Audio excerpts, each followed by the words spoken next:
for this forum because Brooklyn for Peace has been working on disarmament issues, military spending, nuclear weapons, the war in Iran and Afghanistan.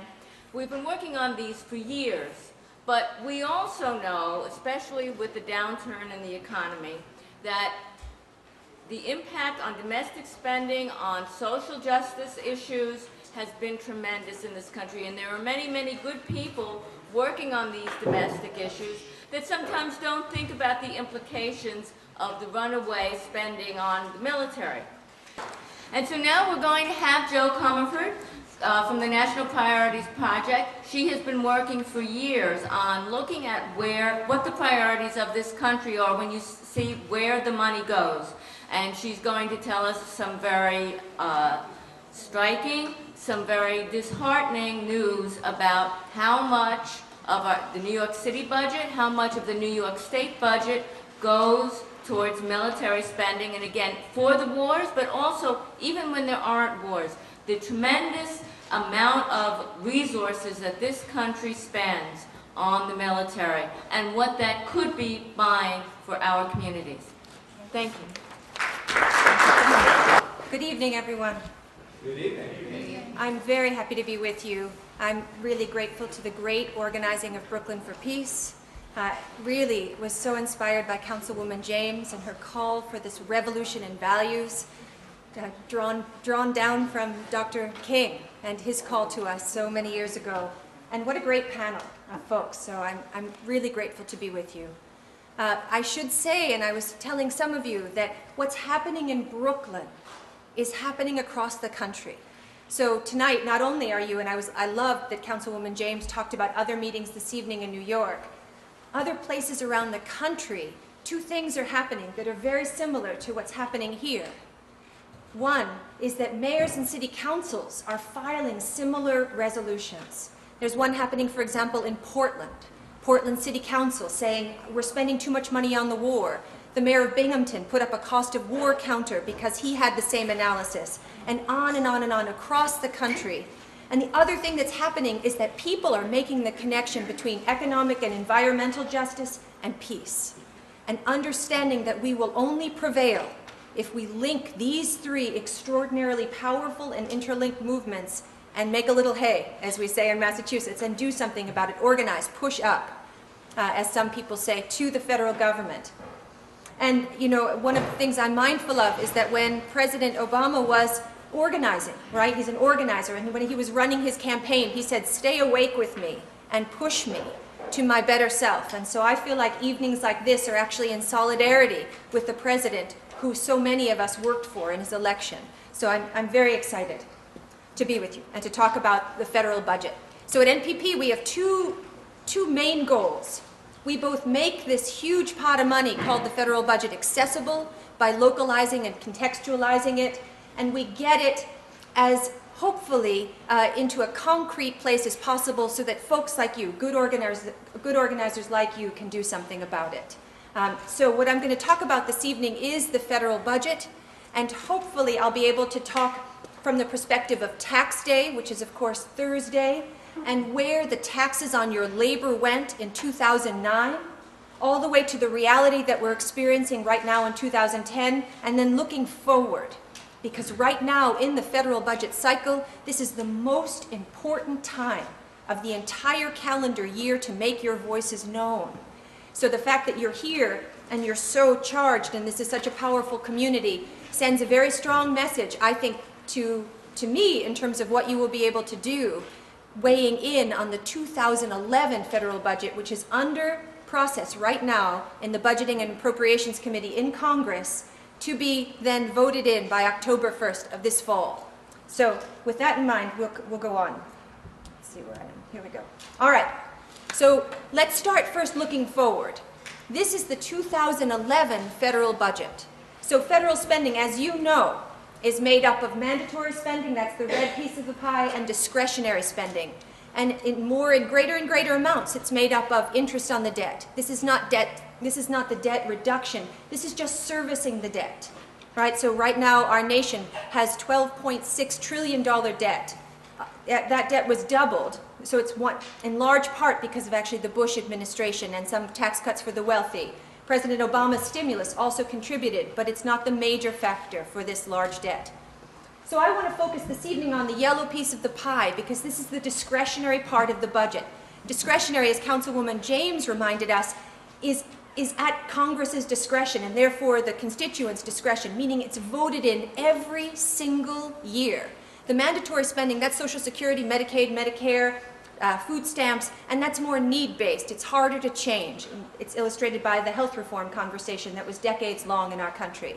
But discretionary every single year. So every single year, our Congress chooses a military budget that, as Councilwoman James says, is double the other pot of money in the discretionary. This year, it's 34%, the discretionary budget's 34%, and we'll see later that 58% of this 34% is military. So nearly 60%, or $737 billion. So when people call NPP, National Priorities Project, they're really concerned about a number of different things. Like embodied by the panel, embodied by your concerns, embodied by Councilwoman James in Brooklyn for Peace. They want health care and housing. They want enough money to end poverty and hunger. They want to figure out the debt so that it doesn't transfer from generation to generation and become a larger and larger piece of the pie. And they want to talk about allocation of resources that puts a greater emphasis on international aid and conflict resolution programs. Right now, for example, in Iraq and Afghanistan, 95% of the money being spent in those countries is on core military work, with less than 5% going for conflict resolution or just diplomacy or aid. So the money that we're talking about right now in our nation, especially in Afghanistan, talking about all of the money that we're pouring into the social structure there, that's less than 5% of all the military money we're spending in that country. It's important to remember. So one of the things that we lose track of, especially in cities, and I know in my city, I have a small city, Northampton, Massachusetts, right? Much smaller than Brooklyn, of course. But when we lose track of the connection of our cities to the federal government. So for example, in Northampton, Massachusetts, we just had to pass an override to keep from laying off more and more teachers. So we passed an override that individuals will pay out of their taxes. This is actually happening in tens of thousands of communities across the country. 48 of the 50 states are in debt in 2010. That debt will increase by billions of dollars in 2011. So the flow of federal money to the states, to cities, towns, and counties has a profound effect. We just have to connect the dots in our individual communities and push up. So federal money comes in a number of different ways, right? It comes into our schools for Head Start and Title I, infrastructure, clean water and transit, mass transit, that's where the vouchers for mass transit money would come in, the federal part of that, roads, bridges, housing assistance, that's Section 8 and other public housing vouchers. Community, this is early childhood and economic development, this is community development block grant money. Medicaid, Medicare, TANF, that's temporary assistance to needy families, or TANF. SNAP is the food stamp program. Employment, that's all the job training programs trying to tackle our current recession. And colleges, this is Pell Grants for our young people. And I had the privilege of speaking to 2 groups of high school students, and they spoke about Pell Grants and their meaningfulness in their pursuit of college. This is where your 2009 taxes were spent. So given everything that we know that's going on in the United States, in Brooklyn, this is how your 2009 taxes were spent. So what I mean by that is when you paid $1, this is just a breakout of $1, of your federal income tax, it was broken out in the following proportions. 26.5% of it went to core military. Another 5.4 cents went to interest on military-related debt. That's largely the wars in Iraq and Afghanistan, which were borrowed during the Bush administration. So President Bush borrowed those dollars, about $945 billion from 2001 to 2009 for these wars. This is the interest on that debt, not the payment of that debt. The government bar, which is hard to see, it's the 9.8 cents. That actually is the Troubled Asset Relief Program. or the bank bailout. So nearly 10 cents of every one of your tax dollars in 2009 went to support the bailout of the banks. And then you can see all the way down, and this is on National Priorities Project website, you can see all the way down to transportation, 1.3 cents, education, 2 cents. 2 cents for education. So if you're a Brooklyn family, and this is the median household income in Brooklyn in 2009, forgive me, it says 8, it's 2009. This median income family paid $2,014 in federal income taxes. And this is how the money was taken in and used by our federal government. And this is, I think, a troubling look at our national priorities right now. If we are going to spend $534 on the military and another $171 on interest on military-related debt, and we only have $26 for international affairs out of this particular family's income tax, I feel like this makes quite a striking statement about our nation's priorities. Also, as in terms of domestic needs, to spend $75 of this family's income tax on food. This is all of our pantry programs, all of the food stamp benefits that you might think of when you think of taxation and public good. This is the priorities right now in 2009. So April 15th, which is tax day, when the taxes are paid, this is the breakout of how those taxes were taken in and spent in 2009. This is a look at what's coming in 2011. Of course, the red pie is 58% to military spending, but in 2011, food loses a penny, really, of every tax dollar, and will go to 1% of our discretionary spending. So now discretionary spending, you will remember, is about a third of the 2011 budget. That's roughly what it always is. It always hangs around a third of any budget. So in 2011, our nation's proposing to spend $3.8 trillion. So what we're looking at here is a pie that represents roughly $1.25 trillion. Now $1 trillion, $1 trillion is hard to get our minds around that number. $1 trillion is, can you hear me? Oh, speak up a little, I'm sorry. $1 trillion is, of course, the amount of money that our nation will have spent in the U.S. wars in Iraq and Afghanistan as of late summer, this coming late summer. It's also represented in this pie. So if you were to think of $1 trillion, one of the ways I think of the magnitude of that number is that if you earned $1 million, it would take you 1 million years to earn $1 trillion. So this is quite a lot of money, in short. So when we think of this red piece of the pie as 58% of this roughly $1.25 trillion budget, it is a very meaningful amount of money. Now that $737 billion under President Obama looks different than President Bush. President Obama did a smart thing and a good thing. He put war spending inside the budget so that we have to deal with the revenues and it has to be scrutinized. But he didn't factor in the surge in Afghanistan. So this military pie will actually grow by at least $35 billion because he's going to ask for a supplemental for more money. And the next year, it is projected to grow even farther. But if it wasn't large enough, I can tell you that every minute I speak to you this evening for 2010, this is a smaller amount of money in 2010 than it's projected in 2011 or 12. Every single minute I speak to you, Brooklyn, the borough of Brooklyn, is spending $2,246 on the U.S. wars in Iraq and Afghanistan just for this year, not the past years. So every single minute of this evening's meeting, we are chipping away from Brooklyn only for just this year's war cost. This is how our nation ranks in the world in terms of military spending. We spend 42% of the entire world's military budget.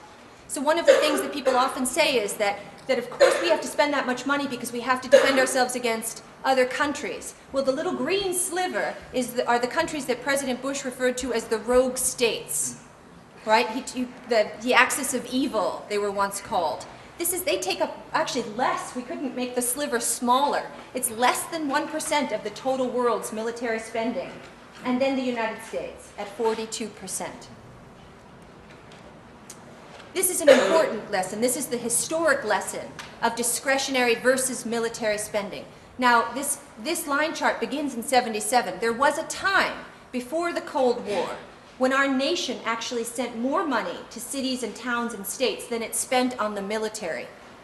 During the Cold War and Reagan, the split started, and it's continued through every other presidency since. And actually, President Obama and his current administration is projected to tilt that red line back up, tilt the military line back up. He's projecting over 10 years to aggregate another $522 billion in military spending over the current levels. So that red line is going to, again, we're going to see a disparity grow between aid to states and local communities, which is what that yellow line represents, and military spending. Of course, the bump is the Recovery Act. That's the American Reinvestment Act, which we also know as stimulus. But what's important here, is that, in fact, if we look at this trend, we can also understand the way to take those lines and merge them back down. And I'm going to talk about that. Back down to where they can intersect again. This is another way to look at this problem. This is the last decade. The yellow bar represents total grants to states and local communities, so that's the same yellow line that you saw. And the red bars represent military spending. Now, during this decade, our budget increased about 28%. Our federal budget, forgive me. Our federal budget increased about 28%. And so when we think of that line, we can think of a line at about a 30-degree angle. The yellow bars, that's the aid to states and local communities. That's money for schools, that's money for healthcare clinics, that's money for food in our communities. That increased under budget. So that slice of the pie got smaller and smaller and smaller. As the pie grew, their piece got smaller, whereas the military portion got bigger and bigger and bigger relative to the budget, nearly double the increase of the budget. Military increased at nearly a double rate. How does this affect New York? Here's a little scenario. So New York State's budget is roughly $54 billion. These are numbers from Center on Budget and Policy Priorities. And there's roughly a $20 billion shortfall, which means that you're experiencing the cuts that are resulting from this shortfall in all of those sectors: public health, elderly, K-12, higher education, state workforce. And at the same time, NPP crunched the numbers, New York lost 11% of federal money. So it's not only slowing or growing under budget, there are dips in it. And there was a dip in federal aid to New York, even in the middle of this economic crisis, relative to military spending, a dip of 11%. At the same time that New York was facing this economic crisis. And at the same time, when we look at the federal tax burden of New York for the military budget, we said that New Yorkers actually paid $63.1 billion in federal taxes to support the military budget. That's the military budget. That's not just wars. And Brooklyn's share was, of course, $4.8 billion, which I thought was strikingly close to what Councilwoman James was talking about in terms of the budget debt here in New York City. And this is why we care about it. Not only, and we care about it for a lot of different reasons, but in an economic crisis, we're going to think particularly about jobs. And one of the things that we fight all the time when we talk about military spending is we talk about the fact that military spending, one of the big arguments that we hear is that military spending is a jobs program. We need it in the middle of an economic decline. We have to hang on to our industry. But in truth, if you look at the ramifications of military spending vis-a-vis jobs, we find out that military, which is this bar here, military creates 11,600 jobs for every $1 billion, whereas education creates 29,100 jobs of equal pay and equal security level. So look at that. Look at that. That's a mythbuster if ever we saw one. And there's also there's of course other mythbusters. There's the There's, of course, the return on investment mythbuster when we talk about military spending, meaning that we say that military spending is actually something that puts our country into a more secure place. And we know that from many, many good studies that are out there, that actually investing in a food infrastructure, a mass transit infrastructure, an educational infrastructure, a clean energy structure, actually will return greater and greater amounts, both economically and social well-being dollars, if you will, to a community. But this is just one of the studies about this. So let's talk about the opportunity costs just of war spending. And before I came, I did a little calculation for you so that we could understand the magnitude of these numbers. So that $2,246, remember, a minute, that's just for this year. But since 2001, Brooklyn taxpayers have spent $9 billion in the US wars in Iraq and Afghanistan. Again, just since 2001. And you can see the little calculations that we did. That's $3,600 for every single person living in Brooklyn right now. Could get a check for $3,600, that's $9 billion. We could supply 16 million homes with renewable electricity, or actually build a renewable electricity grid for New York State. And we could fund 80,000 New York City teachers for 1 year and hire 10,000 more at the maximum pay for the same amount of money. If we think about just Afghanistan, not Afghanistan and Iraq, it's $2.6 billion, although I should tell you that Afghanistan war spending in 2010 and 2011 eclipsed Iraq war spending, meaning Iraq used to be 70 or 80, and Afghanistan was 20 or 30% of the budget, and then in 2010 it was roughly 60-40, and in 2011 it's roughly 40-60. Meaning Afghanistan is getting more and more expensive. And so we can see as Iraq hasn't ebbed the way the administration projected, and Afghanistan is getting more, that we could actually imagine a time where we would spend more than we are now in the next couple of years, if things don't turn around in Iraq, or if protests like the ones happening in New York don't have an impact on the administration. We can see greater and greater amounts of money going to the US wars in Iraq and Afghanistan. So in 2011, we have a $160 billion request. That's larger than the one for this year, in part because we'll have some of the supplemental money eking into 2011, and much larger than the one in 2009. And again, weighted much more heavily in Afghanistan. And look at, I actually don't have to tell you this because you can read it, we could increase the maximum Pell Grant award by nearly $3,000 and give a Pell Grant without asking for it to be paid back to every single college student in the United States, just for next year's war budget. And these are the trade-offs that our nation faces. Every single day we remain with the world's highest military budget and with the commitment to these two wars. Every single day this fragile, if you will, $3.8 trillion pie gets squeezed in greater and greater amounts. And I'm going to close right now, but what I wanted to do is go back quickly to something that I think people can do, which is that in his State of the Union, when he introduced the 2011 budget, President Obama talked about the discretionary freeze, non-security spending discretionary freeze. So what he said is that he was not going to freeze military spending, and he was not going to freeze nuclear weapons spending, which is that's the quickest growing piece of the federal budget. The entire federal budget is his nuclear weapons budget. Even though we're signing all these non-proliferation treaties and talking, you know what's happening in New York, it still took the biggest jump for 11. That's important because that's the action and the words are different. So we have to ask him to reconcile them. So he didn't freeze those.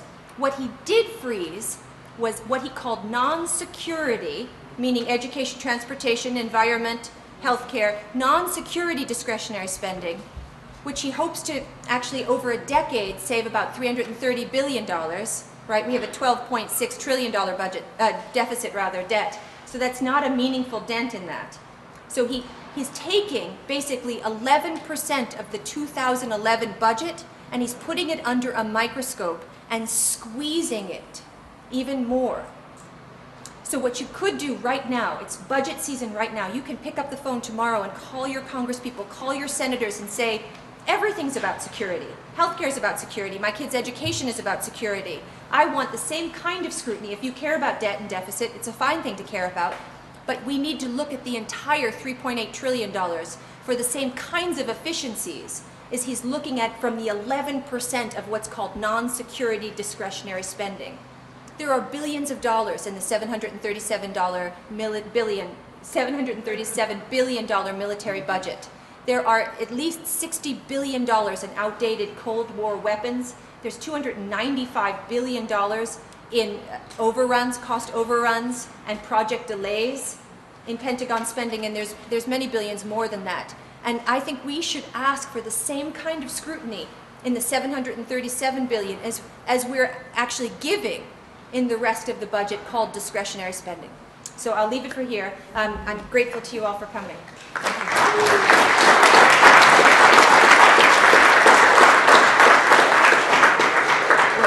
Thank you very much, Joe. That was really, many of us knew some of those figures, but I bet most of us don't. And while we had a general impression of how much the military was costing us, it is really important that we understand how huge this problem is.